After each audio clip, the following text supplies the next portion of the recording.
आज हम हिंदी साहित्य में कुछ महत्वपूर्ण प्रश्नों का अभ्यास करेंगे, जिसमें पहला प्रश्न है जायसी की सर्वप्रसिद्ध रचना है, तो कौन सी ये पद्मावत है, जिस रचना के आधार पर जायसी मलिक मोहम्मद जायसी जी को प्रसिद्धि मिली हुई है।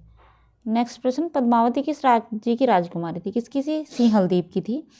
पद्मावती फिल्म भी देखी होगी आपने कि उसमें एक राजकुमारी जो रहती हैं उनके विषय में ये वही है रचना। पद्मावत में नायिका भेद, मतलब पद्मावत में नायिका पद्मावती है, नायक कौन है रत्नसेन है, ठीक न।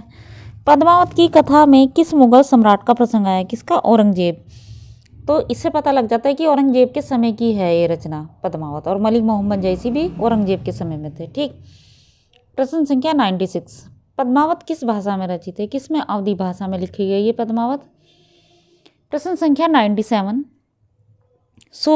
सूफी प्रेमाख्यान काव्य के संदर्भ में कौन सा कथन असत्य है, कौन सा ब्रज भाषा का प्रयोग, क्योंकि इसमें लोक संस्कृति का प्रभावी चित्रण भी है, इसमें प्रेम की प्रधानता भी है, नारी सौंदर्य का नक्शिक वर्णन भी है, लेकिन ब्रज भाषा का प्रयोग नहीं है, ठीक।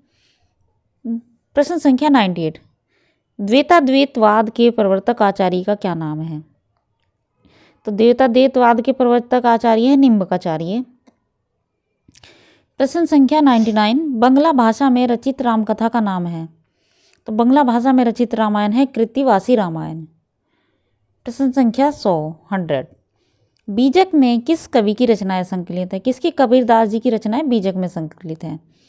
प्रश्न संख्या 101, कबीर की पत्नी का नाम क्या था, लोई। प्रश्न संख्या 102, सिद्धांत पंचमात्रा ग्रंथ के रचयिता कौन है, राघवानंद है। प्रश्न संख्या 103, गुरु नानक का जन्म किस सन में हुआ था, किस में हुआ था, 1469 ईस्वी में हुआ था। प्रश्न संख्या 104, हरडेवानी की रचयिता कौन है, दादू दयाल जी की रचना है हरडेवानी।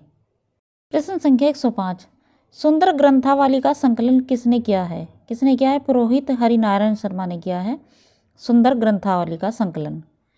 प्रश्न संख्या 106, गुरु अर्जुन देव के कितने पद गुरु ग्रंथ साहिब में संकलित हैं, कितने हैं, 6000 पद, ठीक है। प्रश्न संख्या 107, ढाई आखर प्रेम के पढ़े सो पंडित होए, पंक्ति किस कवि की है, किसकी, कबीरदास जी की है। प्रश्न संख्या 108, अजगर करे न चाकरी पंछी करे न काम, यह पंक्ति किस कवि की, किसकी, मलुकदास जी की है।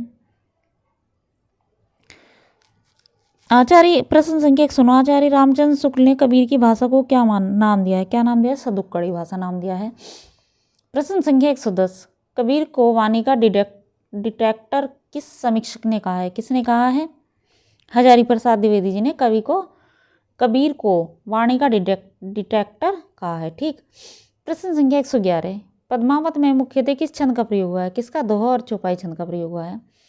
प्रश्न संख्या 112, जायसी द्वारा पद्मावत में वर्णित 12 मासा का अर्थ है, 12 महीनों में नागमती की विरह मनोदशा का वर्णन है। प्रश्न संख्या 113, जायसी द्वारा पद्मावत में प्रकृति के किस रूप का वर्णन है, किसका, मानवीकरण के रूप में, आलम्बन रूप में, उद्दीपन रूप में, इन सभी रूपों में वर्णन है जायसी द्वारा लिखित पद्मावत में प्रकृति का रूप जो चित्रित किया गया है।